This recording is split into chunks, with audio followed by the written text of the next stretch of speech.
បាទសរសៃប្រមាណបងប្អូនបាទតើតងកុំព្យូទ័របាទគេហៅថាបាទប្រភេទ PC all in one បាទលក្ខណៈបើ model មិចបងប្អូនណាបាទចម្រុះហើយបើចំពោះតើតងនឹងគុណភាពគឺលក្ខណៈបាទវាដូចតែគ្នាទេបាទហើយដោយសារតែតម្លៃតែលក្ខណៈពិសេសជូនបាទហើយបើចំពោះប្រភេទ all in one នេះបងប្អូនបាទគឺលក្ខណៈបាទម៉ាស៊ីនវាគឺលក្ខណៈវាមាននៅក្នុងស្រាប់បងប្អូនណាបាទបងប្អូនបាទការប្រើប្រាស់បាទនៅពីខាងក្រៅជាក់ស្ដែងគឺមានជាម៉ៅមួយបងប្អូនណាបាទជាម៉ៅមួយបាទជាគីមួយបាទសម្រាប់គ្រាប់ម៉ៅបាទគេហៅថាម៉ៅផេតបាទជាមួយនឹងឆ្នាំងសាកបងប្អូនណាបាទជាមួយនឹងឆ្នាំងសាកបាទជាមួយនឹងឆ្នាំងសាកមួយទៀតគឺលក្ខណៈបងប្អូនប្រើប្រាស់បាទការងារបានច្រើនបាទដោយសារតែទំហំបាទនៃការដើរទំហំនៃការផ្ទុកឯកសារគឺវាដើរលឿនដោយសារវាប្រើតែប្រព័ន្ធដែលលក្ខណៈរៀបរៀងឲ្យដំណើរការលឿនបងប្អូនណាបាទដូចជា Spec CPU Core i5 ចំនួនទី3បាទបងប្អូនណាបាទ Core i5 ចំនួនទី3គឺហាឆ្នាំ2003គឺការប្រើប្រាស់បាទដំណើរការលឿនហើយដោយសារគេថាកម្លាំងម៉ាស៊ីនគឺលក្ខណៈវា i5 បាទទៅហើយបងប្អូនណាបាទហើយលក្ខណៈចាត់ RAM គឺ 8GB DDR3L ទៀតបាទហើយ SSD គឺលក្ខណៈបាទ 128GB បងប្អូនចង់ដាក់ជាលក្ខណៈ SD គឺ512G ក៏បានឬក៏256G ក៏បានដែរបងប្អូនបាទហើយទំហំអេក្រង់គឺលក្ខណៈ24អ៊ីងស្មើនឹង2អាមកន្លះបងប្អូនណាបាទ24គឺលក្ខណៈស្មើនឹង2អាមកន្លះបាទហើយការប្រើប្រាស់បាទរបស់កុំព្យូទ័រ all in one នេះហៅថា PC all in one នេះបាទដូចលក្ខណៈបាទ VS បាទ review ចឹងបងប្អូនណាបាទ review ច្រើនបងប្អូនខ្លះក៏គាត់ដឹងច្រើនហើយបាទដោយសារគ្រឿងបន្លាស់បាទរបស់កុំព្យូទ័រហ្នឹងគឺមានគ្រប់ទាំងអស់បងប្អូនបាទមានទាំងលក្ខណៈដូចបងប្អូនចាំមើល YouTube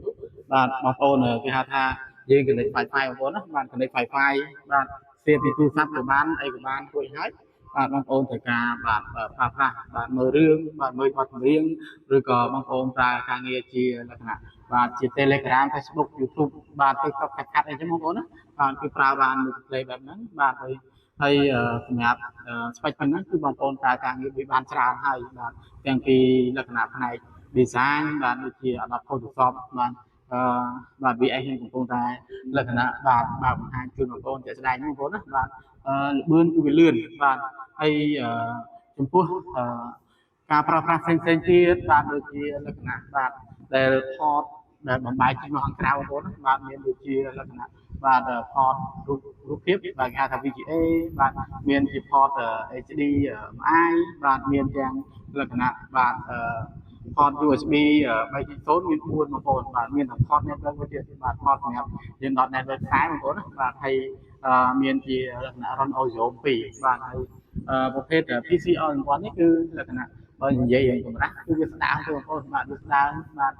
ស្អាតបែបនេះបាទវាមិនក្រាស់ទេបាទហើយការប្រើប្រាស់គឺងាយស្រួលបាទងាយស្រួលในការប្រើប្រាស់ជូនបងប្អូនទេបាទគ្រឿងបន្លាស់ដែលមានបញ្ហាអីមួយកើតឡើងគឺលក្ខណៈ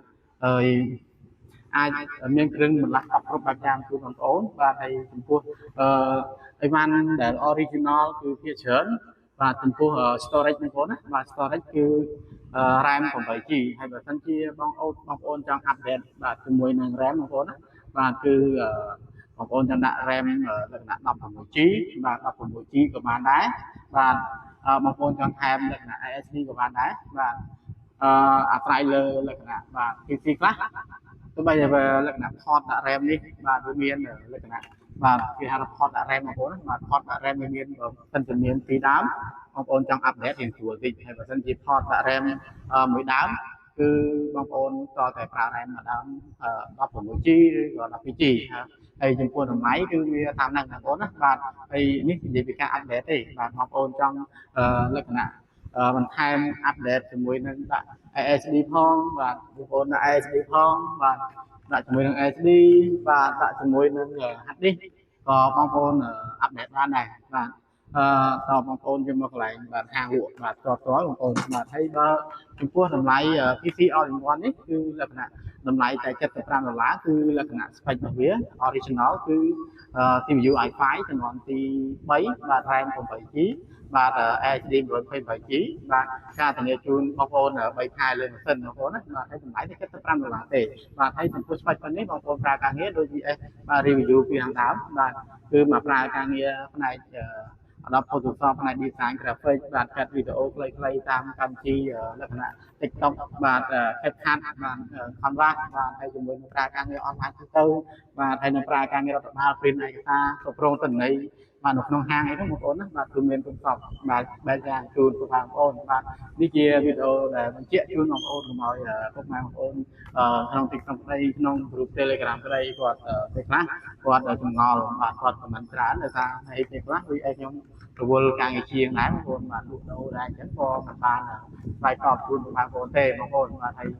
សម្រាប់បងប្អូននេះគាត់ត្រូវការ PC All in One នេះបាទគាត់ចង់អាប់ដេតក្តីបាទគាត់ដើម្បីឲ្យទិន្នន័យ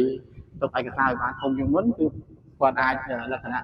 កំងចង់បានសាច់ធំឬក៏គាត់មានប្រើហើយគាត់ចង់អាប់ដេតគាត់អាចជួយវាមកហាងបានបងប្អូនអរគុណច្រើន